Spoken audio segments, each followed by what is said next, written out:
Glória a Deus. Você está com a tua Bíblia em mãos? Abra a sua Bíblia em 1 Timóteo. Você que vai ficar conosco aí. Vamos ler alguns textos bíblicos aqui. Filipenses. Timóteo não, Filipenses, desculpa. Filipenses, capítulo de número 3.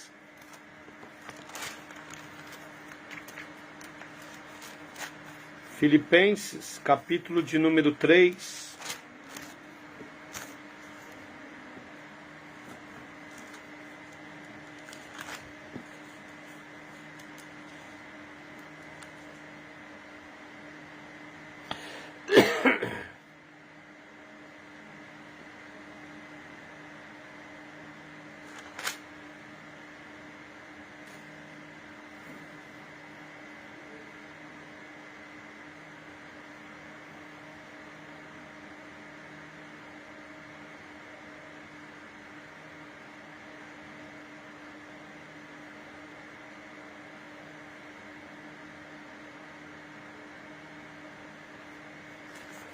Glória a Deus.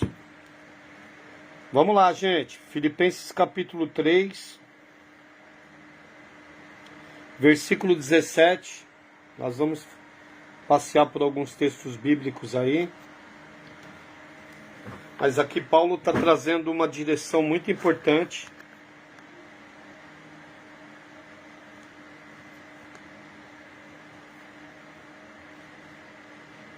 Filipenses capítulo de número 3, verso 17.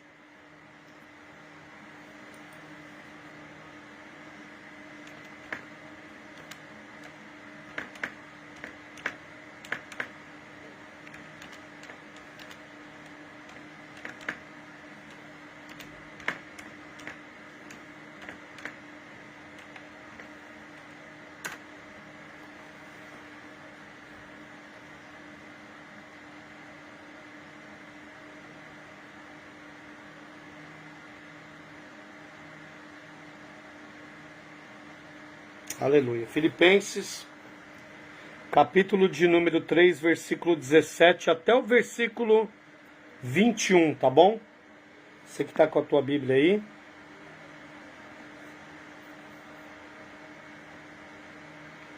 Bispo, eu não gosto muito de Bíblia não. Meus pêsames para você, viu? Por quê? Porque sem Bíblia, meu querido, pode esquecer. Tá? Olha lá. Irmãos, sede imitadores meus. Quem está falando? Paulo. A igreja em Filipe, tá? Aos filipenses.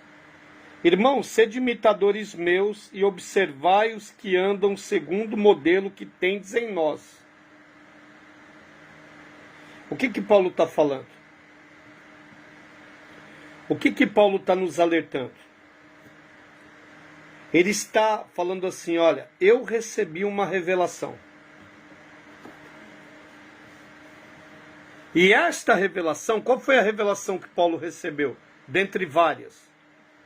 Qual foi a mais importante depois de ter recebido a vida eterna? Eu recebi uma revelação de que existe uma recompensa. E esta recompensa foi dada uma ordem para que nós venhamos buscá-la. Assim como Cristo buscou essa recompensa. Presta atenção. Jesus buscou essa recompensa. Por isso que ele venceu. E o seu corpo físico foi glorificado. Então entenda, quando Jesus venceu, ele venceu como homem. Ele não venceu como divino, porque ele se esvaziou da sua divindade aqui em Filipenses 2, para vir nascido de uma mulher. A mulher foi a porta da entrada das ovelhas, foi a porta da entrada de Cristo, a porta da entrada de Deus na sua humanidade na terra. Por isso que a Bíblia diz que ele entrou pela porta das ovelhas, mas o salteador e ladrão, ele entra por onde? Por trás. Quem é o ladrão e o salteador? É o diabo. Então Paulo está falando, eu recebi uma revelação. E esta revelação está aplicada com aquilo que o Eterno tem preparado para todos aqueles pelo qual Ele chamou para ser os seus filhos. Olha que coisa tremenda. Mas ele vai alertando, ó. Irmãos, ao verso 17, sede imitadores meus e observai os que andam segundo o modelo que tendes em nós. Ou segundo aquilo que eu estou transbordando na tua vida. Ele está dizendo, como eles têm andado segundo aquilo que nós temos ensinado e vivemos. Verso 18, pois muitos andam entre nós, olha o que ele fala, pois muitos não são poucos. A palavra muitos já está caracterizando que não é pouco, olha lá, são bastante pessoas. Pois, verso 18, pois muitos andam entre nós, dos quais repetidas vezes eu vos dizia e agora vos digo, até chorando, que são inimigos da cruz de Cristo. Ele fala assim, eu vos dizia e ainda vos digo. Eu falei, eu não avisei vocês que isso iria acontecer? Por que ele avisou? Porque o Espírito que habita nele revelou para ele. Verso 19. O destino deles é a perdição. Observe, o Deus deles é o ventre. Está com letra minúscula aí. Ó. O Deus deles é o ventre. E a glória deles está na sua infâmia. Visto que só se preocupam com as coisas terrenas. Visto que só se preocupam com as coisas terrenas. Ou seja, eles não aprenderam nada daquilo que nós transbordamos e vivemos. Mas eu outrora já havia falado para vocês. E agora já aconteceu, volto a falar. Quem está conseguindo entender isso aqui? Isso é muito poderoso, pô.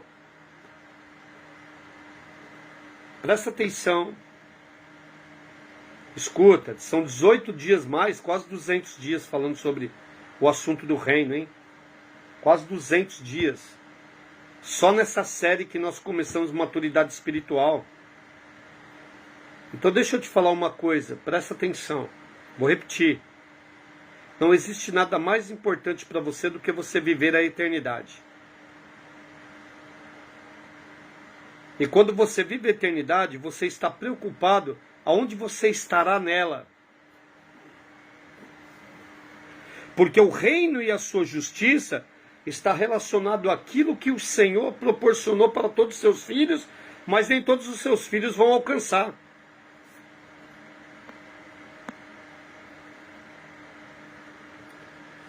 Por quê? Porque Paulo está falando aqui. Eles só se preocupam com as coisas terrenas. Eles não entenderam nada daquilo pelo qual nos foi revelado e nós estamos transmitindo para eles. Meu Deus. Olha o verso 20. Pois a nossa pátria, olha que interessante o versículo, ó. Por isso que você tem que focar, ó.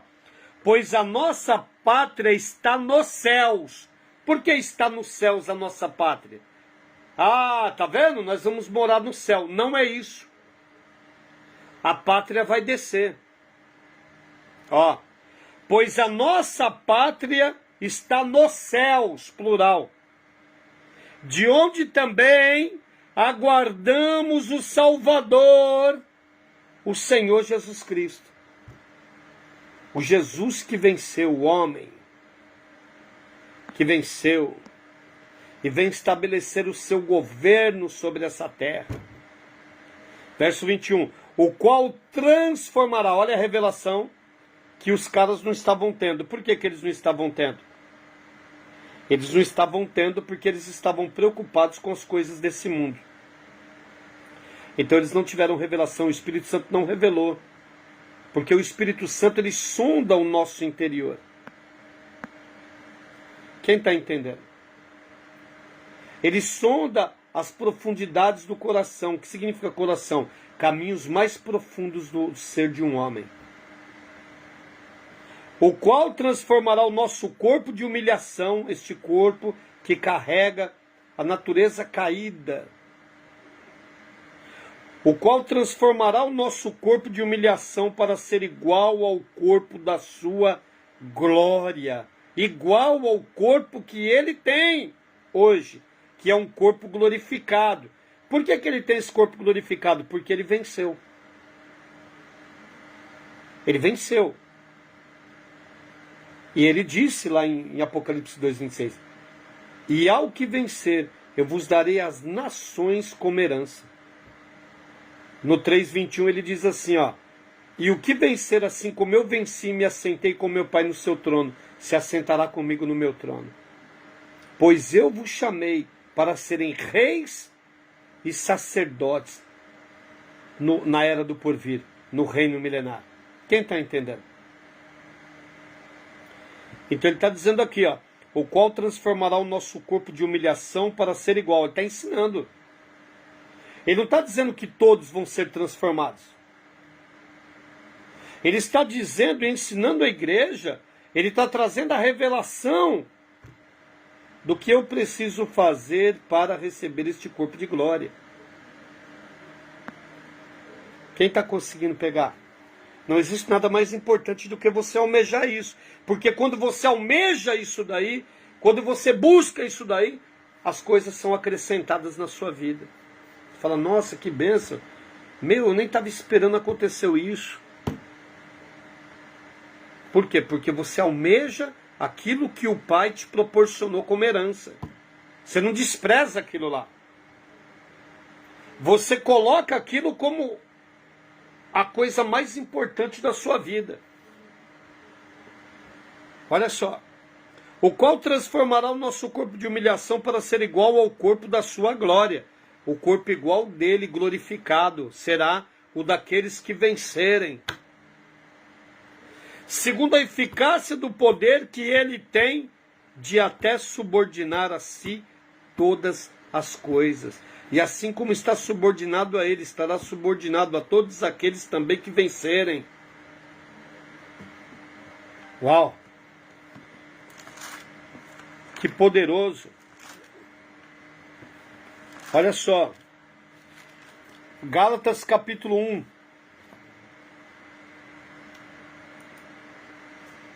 Gálatas capítulo de número 1. Abre a sua Bíblia lá. Gálatas 1.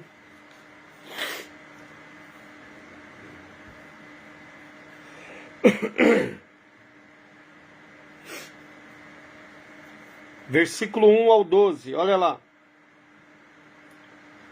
Paulo, apóstolo, não da parte de homens, nem por intermédio de homem algum, mas por Jesus Cristo e por Deus Pai, que o ressuscitou dentre os mortos. Quem ressuscitou Jesus? O Deus Pai na pessoa do Espírito Santo. Verso 2. E todos os irmãos meus companheiros, as igrejas da Galácia. Ele está dando um prefácio, uma saudação para a igreja pelo qual ele está escrevendo a carta. E todos os irmãos meus companheiros da igreja da Galácia, graça a vós outros e paz. Graça a vós outros e paz. Se eu não tiver a graça, eu não posso ter paz. Graça e paz, irmã Fátima. Pegou o Facebook do irmão Luiz? Glória a Deus. Observe. Se eu não tiver a graça, eu não posso ter paz. E só pode dar paz quem tem a graça. Quem é a graça? A graça é Cristo. Então quem tem Cristo tem paz. Mesmo em meio à tribulação. Então isso é muito importante quando você dá a graça e a paz. Você tem que entender o que você está fazendo. Você tem que entender que não é dar por dar. Você precisa ter a essência para aquilo reflita sobre a sua vida. Graça a vós outros e paz da parte de Deus, nosso Pai e do nosso Senhor Jesus Cristo. Verso 4. O qual se entregou a si mesmo pelos nossos pecados, para nos desarraigar deste mundo perverso, segundo a vontade do nosso Deus e Pai. Verso 5. Ou seja, ele está falando que ele veio nos arrancar deste mundo perverso, do sistema desse mundo, que foi implantado por Satanás, através da obediência ao Pai eterno. A quem seja a glória pelo século dos séculos. Amém. A palavra século dos séculos aqui está caracterizando a eternidade. Olha lá. A quem seja a glória pela eternidade no original. Por todo sempre. Admira-me que estejais passando tão depressa daquele que vos chamou na graça de Cristo para outro evangelho. Ai, meu Deus. Presta atenção. O que está acontecendo com a igreja? Ela está se perdendo com outro evangelho. Mas o que ele vai dizer? Ó? O qual, verso 7, o qual não é outro, senão que há alguns que vos perturbam e querem perverter o evangelho de Cristo. Que é as boas novas trazidas por Cristo. Verso 8. Mas ainda que nós, ou mesmo um anjo vindo do céu, vos pregue evangelho que vá além do que vos temos pregado, seja anátema, seja maldito. Assim como já dissemos e agora repito, se alguém vos prega evangelho que vá além daquele que recebeste, seja maldição. Porventura procuro eu agora o favor dos homens ou de Deus? Ou procuro agradar a homens? Se agradasse ainda a homens, não seria servo de Cristo. Faço-vos, porém, saber, irmãos, que o evangelho por mim anunciado não é segundo o homem, porque eu não recebi nem o aprendi de homem algum, mas mediante a revelação de Jesus Cristo. Que coisa tremenda. Olha só. Presta atenção. Deixa eu achar aqui o texto agora. O outro. O Espírito Santo está falando comigo aqui, eu vou abrindo, tá? Atos capítulo 26. Presta atenção. Você vai ver 3 discursos de Paulo em Atos dos Apóstolos. Você vai ver os 3 discursos. Um dado pelo autor. A carta pelo autor aos Atos dos Apóstolos. E você vai ver 2 de testemunho que ele está dando. Um é para o rei Agripa. Um é para o rei Agripa. Olha só que coisa interessante. Então você viu onde começou o texto? Você viu como o texto ele vem se coligando? Aqui em Atos 26 ele está dando testemunho para o rei Agripa. Olha lá. Paulo discursa perante o rei Agripa. A seguir Agripa dirigindo-se a Paulo, verso 1 do capítulo 26. A seguir Agripa dirigindo-se a Paulo disse: é permitido que uses da palavra em tua defesa? Por quê? Porque ele está se defendendo lá. Olha lá. Então Paulo, estendendo a mão, passou a defender-se nestes termos: tenho-me por feliz, ó rei Agripa, pelo privilégio de hoje, na tua presença, poder produzir a minha defesa de todas as acusações feitas contra mim pelos judeus. Mas ele vai pregar o evangelho. Ó. Mormente porque és versado em todos os costumes e questões que há entre os judeus. Por isso eu te peço que me ouças com paciência. O cara era um erudito. Quanto à minha vida desde a mocidade, como decorreu desde o princípio entre o meu povo e em Jerusalém, todos os judeus a conhecem. Por quê? Porque ele era um dos principais lá. Ele era um dos principais do Sinédrio. Paulo, ele era um príncipe do Sinédrio. Paulo, ele tinha uma posição hierárquica. Ele era um cara bem conceituado, não só para com os judeus, mas para com os romanos também, porque ele tinha uma nacionalidade romana, comprada pelo seu pai ainda quando ele era uma criança. Então presta atenção, ele está discursando agora. Ele vai pregar o evangelho através da sua vida. Olha lá. Olha lá. Quanto à minha vida, desde a mocidade, como decorreu desde o princípio entre o meu povo e em Jerusalém, todos os judeus a conhecem. Eles me conhecem, eles sabem quem eu sou, eles sabem quem eu era. Verso 5. Pois na verdade eu era conhecido deles desde o princípio. Se assim o quiserem testemunhar, porque vivi fariseu, olha lá, ele era um fariseu, conforme a seita mais severa da nossa religião, observador da lei, zeloso. Verso 6. E agora estou sendo julgado por causa da esperança da promessa que por Deus foi feita aos nossos pais, a quem Abraão. A promessa foi feita ainda quando ele era Abrão, a qual as nossas 12 tribos, servindo a Deus fervorosamente de noite e de dia, almejam alcançar.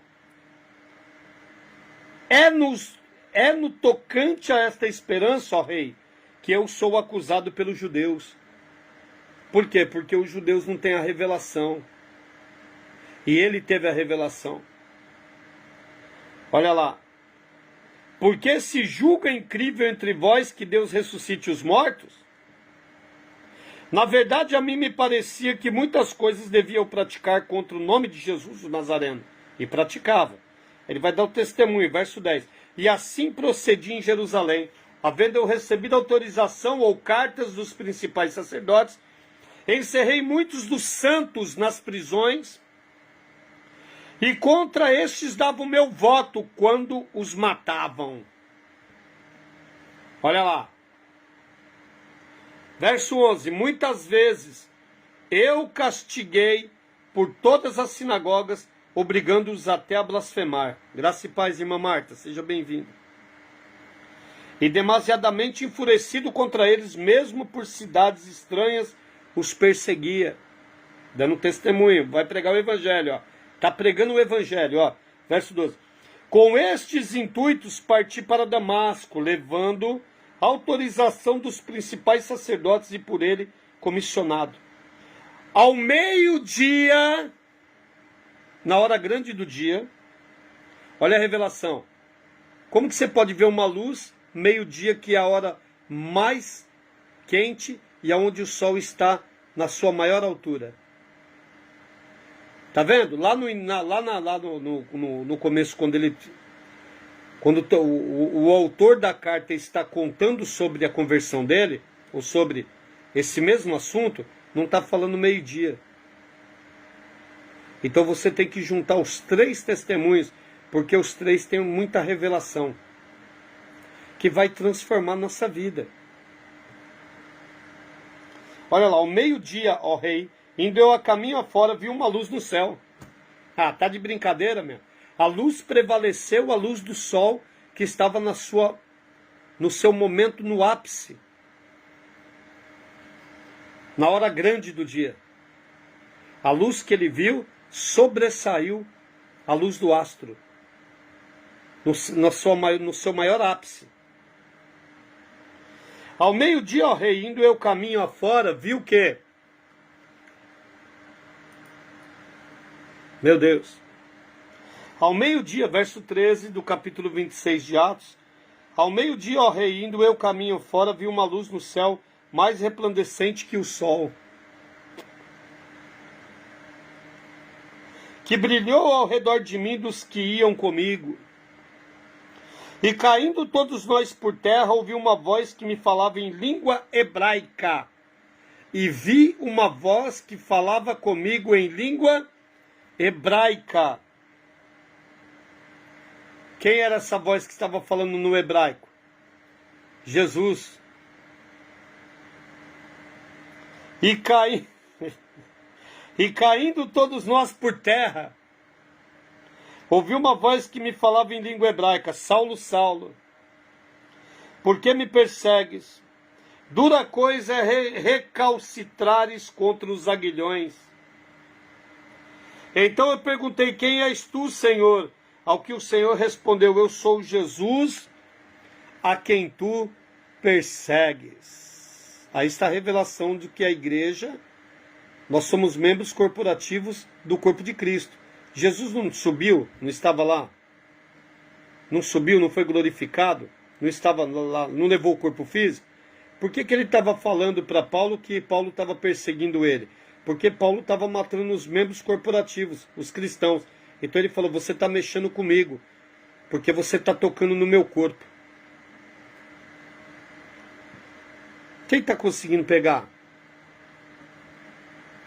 Mas levanta-te e firma-te sobre os teus pés, porque por isto te apareci, para te constituir ministro e testemunha, tanto das coisas em que me viste, como daquelas pelas quais te aparecerei ainda. Meu Deus! Eu vou te aparecer para te ensinar, porque você importa padecer por o meu nome.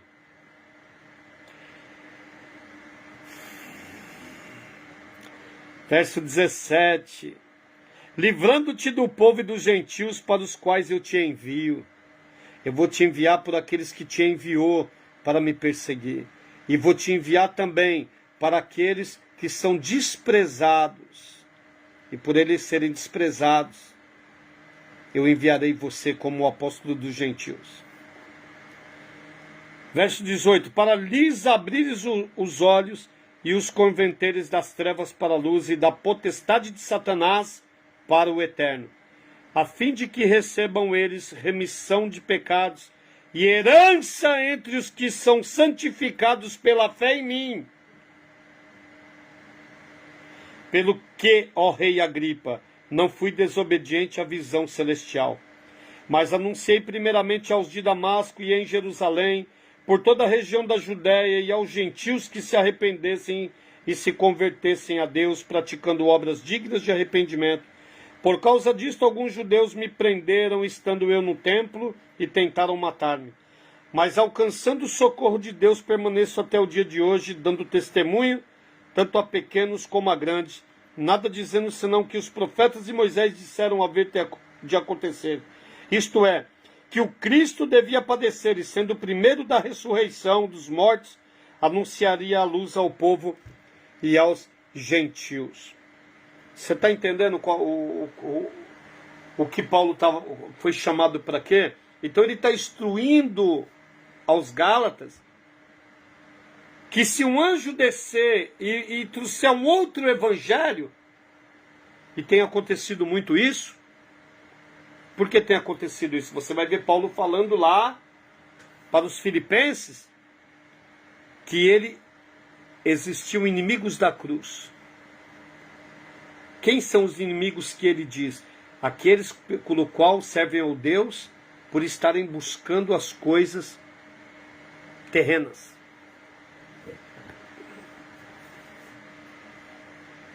O que ele está querendo dizer? Que as coisas terrenas eram prioridade. Mais do que a revelação que ele teve, estava transbordando. Por que Paulo chamava a atenção das igrejas? Por que Paulo escrevia as igrejas que ele fundamentou? Por quê? Porque o diabo a todo momento estava roubando a coroa da igreja. Então ele entrava com o agir do Espírito Santo. Ou seja, o que o diabo fazia? O diabo estava infiltrando sempre um outro evangelho. O diabo estava sempre tentando infiltrar a lei de novo. O diabo estava sempre infiltrando uma outra doutrina de não ressurreição.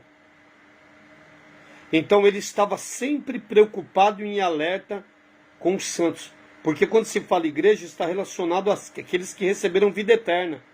Mas estavam se perdendo, estavam perdendo a coroa, estavam perdendo a recompensa, estavam perdendo o galardão. Por quê? Porque estavam se voltando, estavam se entregando para o evangelho pelo qual Paulo alertou para que eles não dessem ouvido.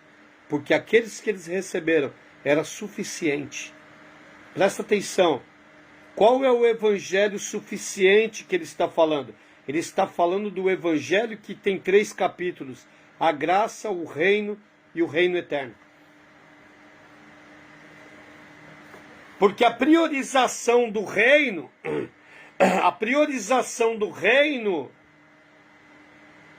me traz os benefícios deste reino, porque este reino, ele é um reino recompensador, que não vai me recompensar só no porvir, quando eu estiver nele, através de receber o governo, de receber a coroa, de receber o trono.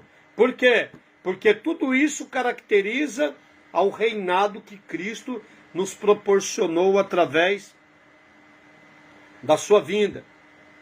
Foi o Pai nos proporcionou através de Cristo na sua vinda, uma herança. Mas ele está dizendo que há uma recompensa ainda nessa era. Buscai o reino e a sua justiça, e as demais coisas vos serão acrescentadas.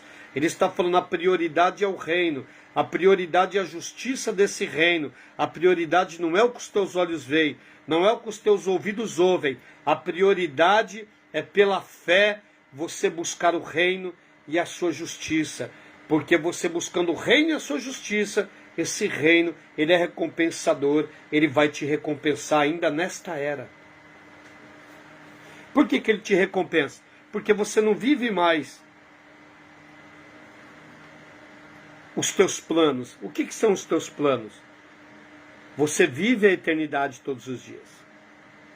Você prioriza a eternidade todos os dias. Você prioriza a eternidade num tempo que é temporal. Então você prioriza o atemporal. Por quê? Porque o atemporal ele pode se manifestar a qualquer momento e você deixar de estar no temporal. Ou seja, o atemporal é a eternidade, o temporal é o mundo físico. Então o atemporal ele pode se manifestar a qualquer hora, a qualquer minuto, a qualquer dia. Você está entendendo? Então o que estava acontecendo? Um outro evangelho estava invadindo a igreja, tirando o foco do povo para que o povo se preocupasse com as coisas terrenas.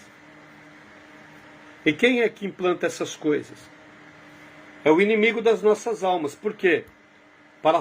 Para que ele... Qual é a função dele? Qual é o objetivo dele? Roubar a herança. Roubar a coroa. Presta atenção. Se o diabo pudesse, ele te matava igual ele matou Jesus. Porque presta atenção. O mundo espiritual agiu contra os religiosos, nos religiosos, e usando Roma para matar Jesus. Você consegue entender? E o Pai permitiu isso. Porque ele sabia que quando ele matasse um sangue inocente, ele ia perder o governo para Jesus. Mas Jesus precisava obedecer ao Pai para chegar até onde o Pai queria que ele chegasse. Que era a cruz, que não foi um acidente de percurso, mas que foi um propósito eterno deles, combinados ainda na sua divindade na eternidade passada. Quem está conseguindo entender? Porque tudo isso que ele está prometendo está voltado a esse evangelho. Qual é a promessa? De ter um corpo igual ao corpo dele. De estar livre deste corpo de corrupção, para receber um corpo de incorruptibilidade. Então isso não é eu não devo pensar nisso. Você deve pensar e viver isso todos os dias da sua vida. Porque a sua herança, a sua recompensa, ela é adquirida através do seu procedimento, do seu caminhar, da sua vida, enquanto você estiver nesse corpo físico. Depois que você abandonar esse corpo físico, acabou. Não vai ter segunda instância. Quando você for para o tribunal de Cristo, lá ele vai revelar as tuas obras. Se as tuas obras foram obras más, foram obras de madeira, palha e feno, não vai ter segunda instância para você poder receber ouro, prata e pedras preciosas. Ah, bispo, mas o senhor falou que eu sou filho, você é filho. Mas ele vai te disciplinar por você não ter feito a vontade do Pai. Então Paulo está alertando. Ele fala para Filemão, ele fala para Timóteo, que foram filhos gerados por ele. O que ele fala? Olha lá. Deixa eu pegar aqui.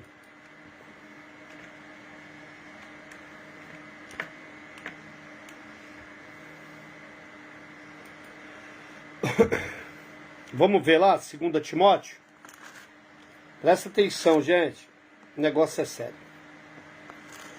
2 Timóteo.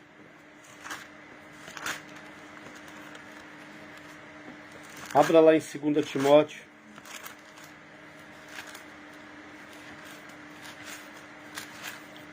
É Timóteo, homem. 2 Timóteo, capítulo de número 4.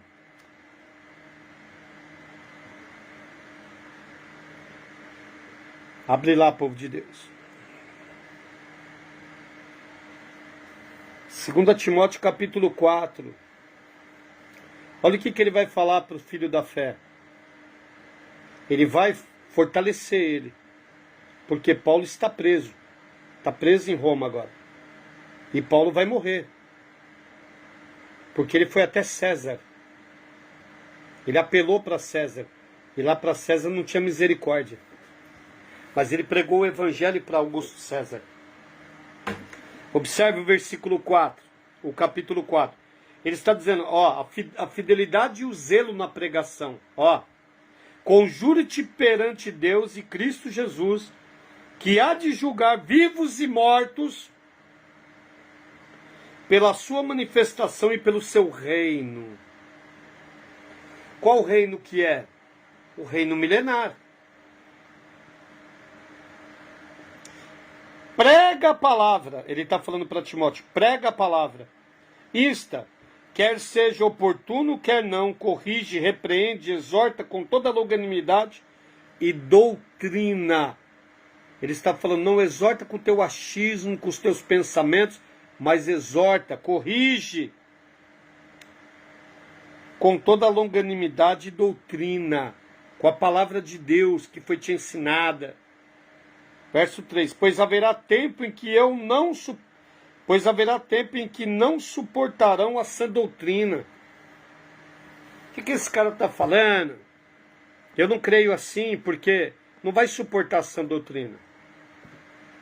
O que é a sã doutrina? A sã doutrina é o evangelho.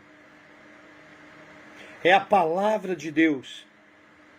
A sã doutrina não é usos e costumes. A sã doutrina é a palavra de Deus. O evangelho, que significa boas novas. E essas boas novas, ela mudou o meu caminho. Ela me salvou de um destino de morte e me proporcionou e me colocou em um caminho de recompensa. Cabe a mim querer chegar nessa recompensa ou não. Então ele está dizendo no verso 3, pois haverá tempo em que não suportarão a sã doutrina. Nós estamos vivendo esse tempo. A última dispensação da era da igreja. Pelo contrário, cercar-se-ão de mestres segundo as suas próprias cobiças. Cercar-se-ão de mestres ensinadores segundo as suas próprias vontades, as suas próprias cobiças. Como que sentindo coceira nos ouvidos, e se recusarão a dar ouvidos à verdade, entregando-se a fábulas. Tu, porém, olha a orientação dele, tu, porém, sê sóbrio em todas as coisas. Suporta as aflições, faz o trabalho de um evangelista, cumpre cabalmente o teu ministério. Aí ele vai falar, quanto a mim, estou sendo já oferecido por libação. Você é oferecido como sacrifício de libação. Desculpa. Vou ser oferecido como oferta de libação. Sacrifício foi só um, Cristo. Quanto a mim, estou sendo já oferecido por oferta de libação. Né? Olha que coisa interessante.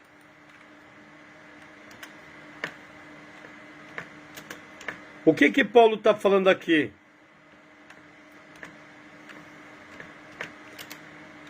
Ele está falando que a morte dele está chegando. Ele está falando assim, o meu percurso está chegando ao fim.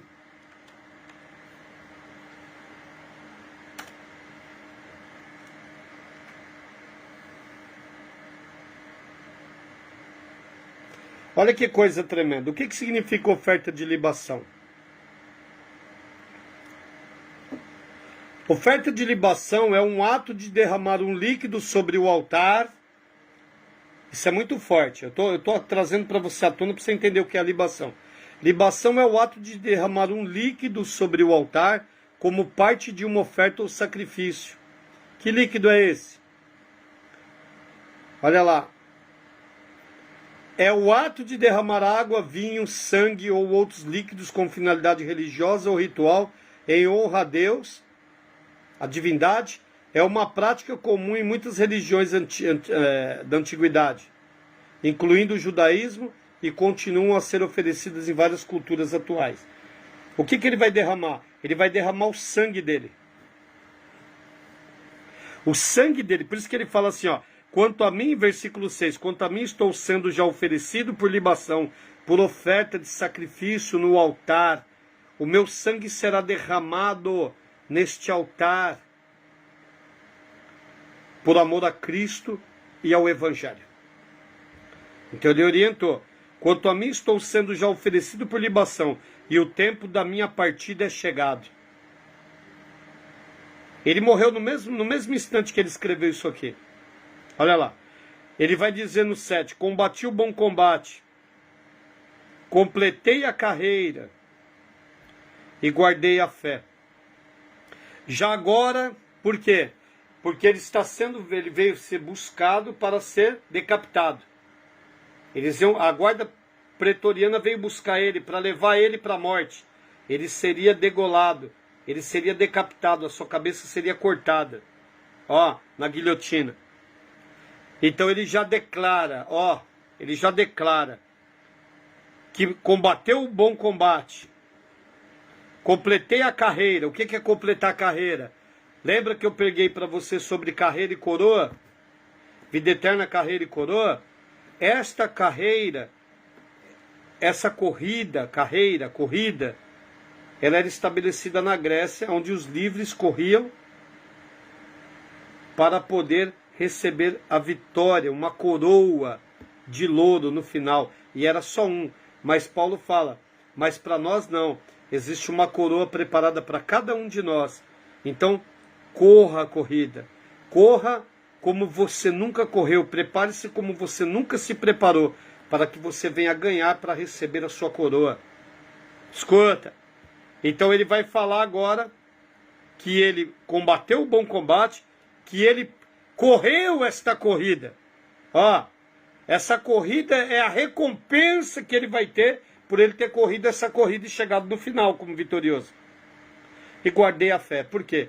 Porque ele está levantando um troféu agora. Agora ele tem a pura certeza que ele vai reinar com Cristo, que ele vai receber esta recompensa. Por quê? Porque ele está entregando a sua vida como oferta de libação por Cristo. Aquele que perder a sua vida, ganhá-la-á. Aquele que ganhar a sua vida, perdê-la-á. Então ele está perdendo a sua vida. Você imagine qual é a posição desse homem no reino. Então agora o que ele vai falar no verso 8? Já agora a coroa da justiça me está guardada, a qual o Senhor reto juiz me dará naquele dia. Qual dia? No tribunal de Cristo. E não somente a mim, mas também a todos quantos amam a sua vinda. Como que você vai amar a vinda de Cristo se você não está percorrendo essa corrida?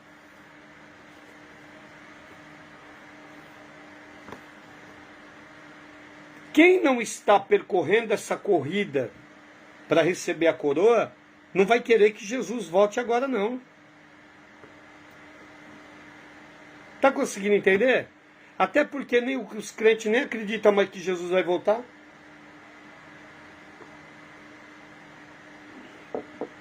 Não almeja a vinda de Cristo, o Maranata. Porque só almeja o Maranata aquele que está em aflição. Aquele que está sendo atribulado. Presta atenção. Ele almeja o Maranata. Porque ele não aguenta mais ficar aqui preso nesse corpo, como Paulo falava. Até quando estarei eu preso neste corpo? Por quê? Porque este corpo ele carrega uma natureza caída que quer dominar minha alma. Dominar minha mente. Escravizar como outrora eu era escravo. Quem está pegando? Então como que eu vou almejar a vinda de Cristo se eu não estou percorrendo essa carreira? Se eu não estou correndo? Só que para correr essa carreira, os atletas tinham que se preparar de uma maneira tão profunda que eles ultrapassavam os limites físicos para poder estar nessa corrida. Então o que ele está falando? Que nós precisamos ultrapassar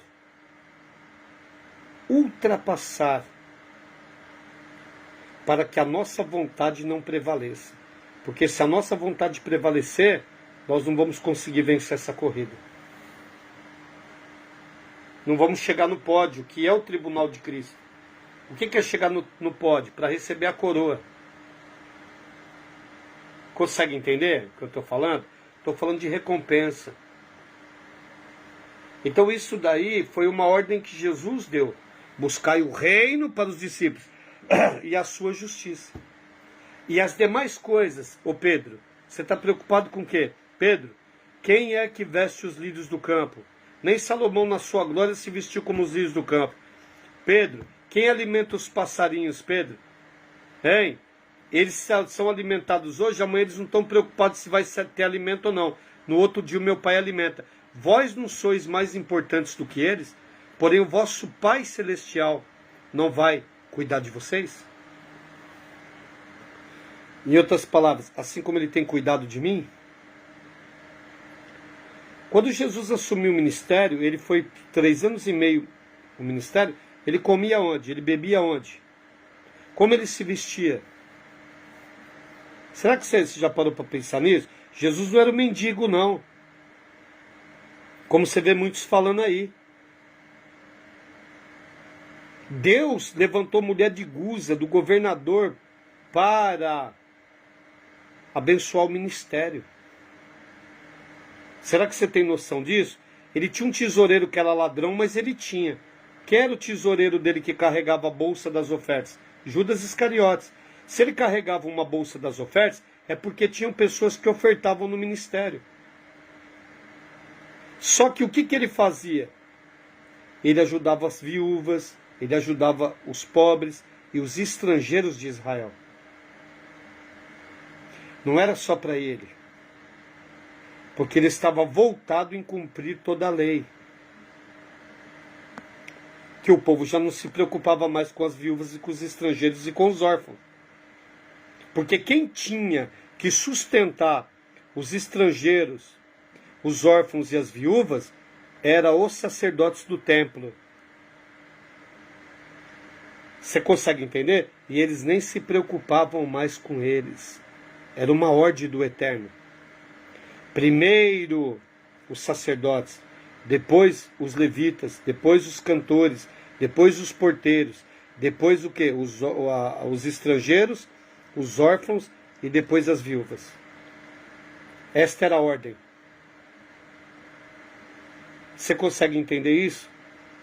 Mas eles não, eles estavam pervertidos. Então, que essa palavra ela possa invadir o teu espírito. Não só essa, como todas essas que o Espírito de Deus tem nos trazido esse horário aqui. Presta atenção, eu não sabia que o Espírito de Deus ia nos dar essa palavra aqui, não.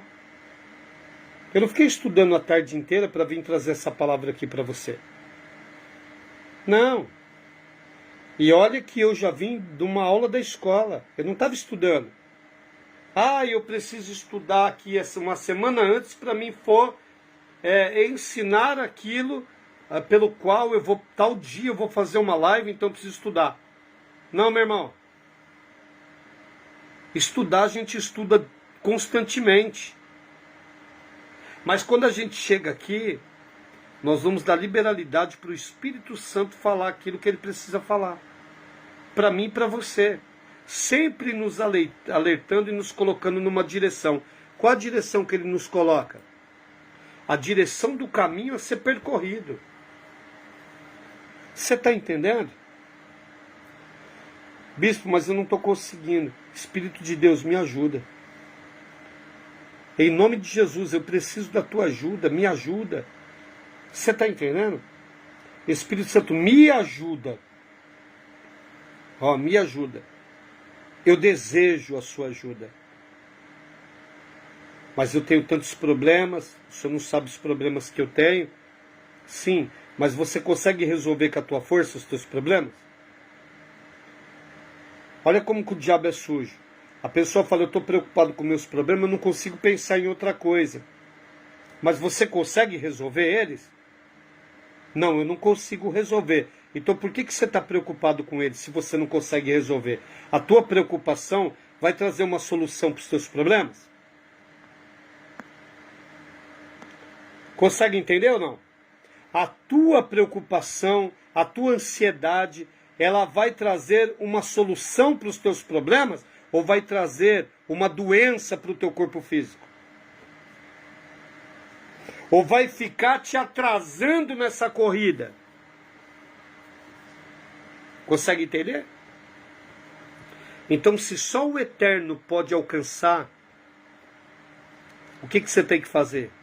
Você tem que crer na palavra de Deus, confessá-la e descansar nela. Porque você não pode fazer nada. O que você pode fazer, a tua mão alcança. O que a tua mão não alcança, a tua preocupação pode alcançar? A tua ansiedade pode alcançar? Não pode. Então o diabo quer trabalhar com a preocupação para tirar o teu foco e deixar você ansioso para trazer um câncer para você. Uma doença grave na sua vida, no seu corpo. Consegue entender? Então você vê os dados inflamados como eles são, sempre para tirar você da visão. Ah, bispo, meu esposo foi embora. E agora? Igual tinha uma pastora que me acompanhava, né? Faz muito tempo. E o marido dela, pastor, largou dela e juntou com uma mulher nova, pastor. E ela só falava do cara, todo dia, todo dia, todo dia. Hora para ele voltar, hora para ele voltar. Eu falei, irmã, presta atenção. Qual é o teu foco? Não, meu foco é que o meu marido volte. Eu falei, ele não vai voltar nunca. Não vai voltar nunca. Porque você só fala nisso. Se o teu foco é o teu marido voltar, aonde está Cristo na sua vida?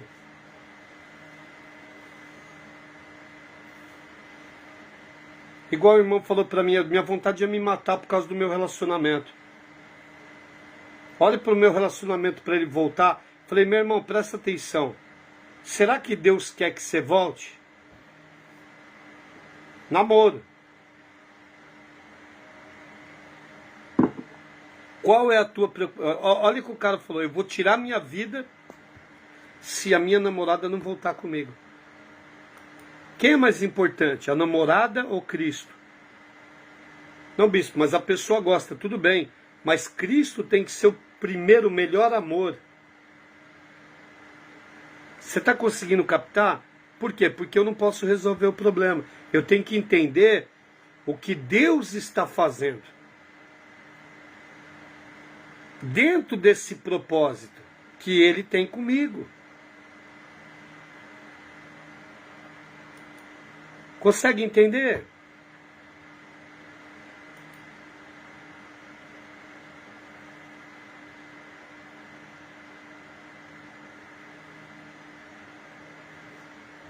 Meu Deus.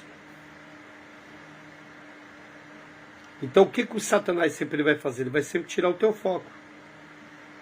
Te trazer preocupações, lembranças. Te deixar preocupado. Te deixar ansioso.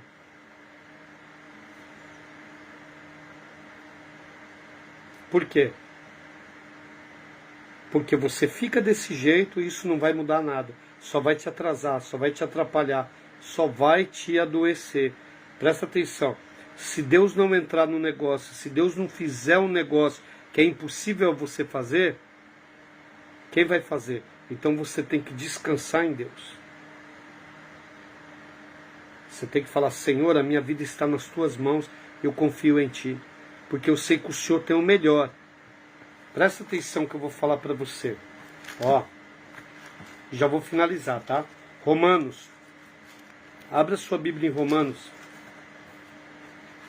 Paulo está falando sobre isso. Ele fala com exatidão.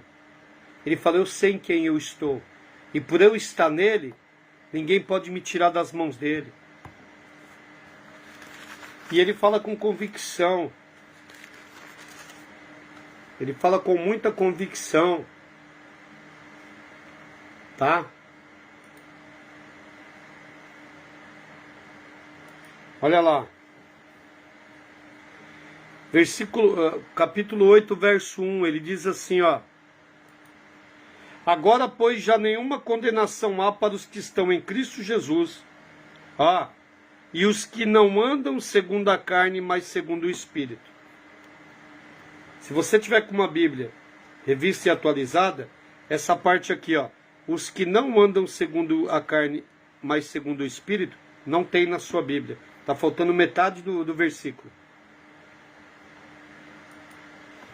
Uma Bíblia revista e atualizada, tá? Que é o caso da minha, que eu escrevi o restante aqui. Porque a lei do Espírito da vida em Cristo Jesus te livrou da lei do pecado e da morte.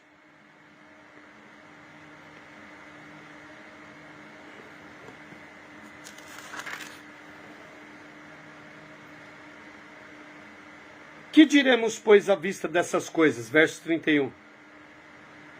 Se Deus é por nós, quem será contra nós? Aquele que não poupou o seu próprio filho,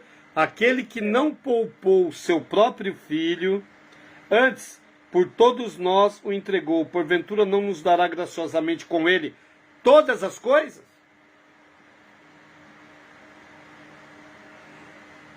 Quem tentará acusações contra os eleitos de Deus? É Deus quem os justifica. Quem os condenará?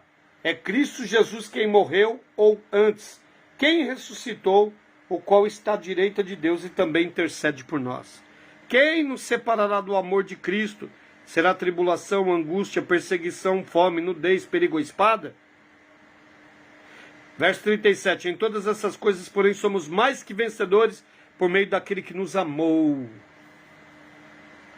Porque eu estou bem certo de que nem a morte, nem a vida, nem os anjos, nem os principados, nem as coisas do presente, nem do porvir, nem os poderes, nem a altura, nem a profundidade, nem qualquer outra criatura poderá separar-nos do amor de Deus que está em Cristo Jesus nosso Senhor. Você crê?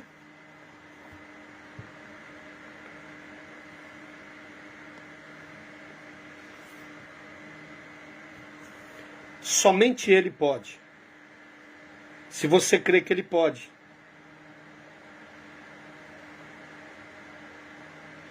Então, se você crê que Ele pode, você está no centro da sua vontade. Senhor, eu creio que o Senhor pode. Porque o Senhor é o melhor amor na minha vida. É o primeiro. E seja feita a tua vontade, não a minha. Você está entendendo? Seja feita a tua, não a minha. Porque a sua vontade, ela é boa, ela é agradável e ela é perfeita. A sua vontade é boa, agradável e perfeita. Então receba essa palavra aí no teu espírito e almeje aquilo que o Senhor nos proporcionou. Almeje aquilo que Ele nos proporcionou. Porque naquilo que Ele nos proporcionou, o que Ele nos proporcionou, que é o reino, vai nos recompensar ainda nessa era aqui. Em nome de Jesus. Eu quero orar por você. Agora eu vou finalizar. Agora são 1h11. Tá? Eu não vou mais além. Porque aquilo que tinha para falar foi falado para mim e para você. Em nome de Jesus. Pai, em nome de Jesus. Nós te louvamos e engrandecemos o teu nome nesta noite. Nesse dia, Pai. Nesse dia que foi vencido. Que o Senhor nos proporcionou essa vitória. Meu Pai, traz um refrigério na alma desta pessoa que sofre pelo ente querido. Essa pessoa que sofre de ansiedade. Meu Pai, em nome de Jesus, visita ela agora de uma maneira poderosa e soberana, meu Pai. Trazendo para ela uma convicção e uma certeza que não há impossíveis para o Senhor, meu Pai. Guarda esta pessoa, guarda os filhos, guarda o filho que está preso, meu Pai, guarda os entes queridos. Lança por terra toda enganação, meu Pai. Em nome de Jesus, meu Deus, guarda a saúde do teu povo. Nos livra. Em nome de Jesus, meu Pai. Pois é o que nós te pedimos e te agradecemos. E entregamos a nossa vida e a nossa família nas tuas mãos. Em nome de Jesus. Amém. Amém? Deus abençoe a tua vida, a tua casa. Se o Senhor permitir, à noite a gente está de volta, tá bom? Beijo no teu coração. Fiquem todos na paz. Forte abraço.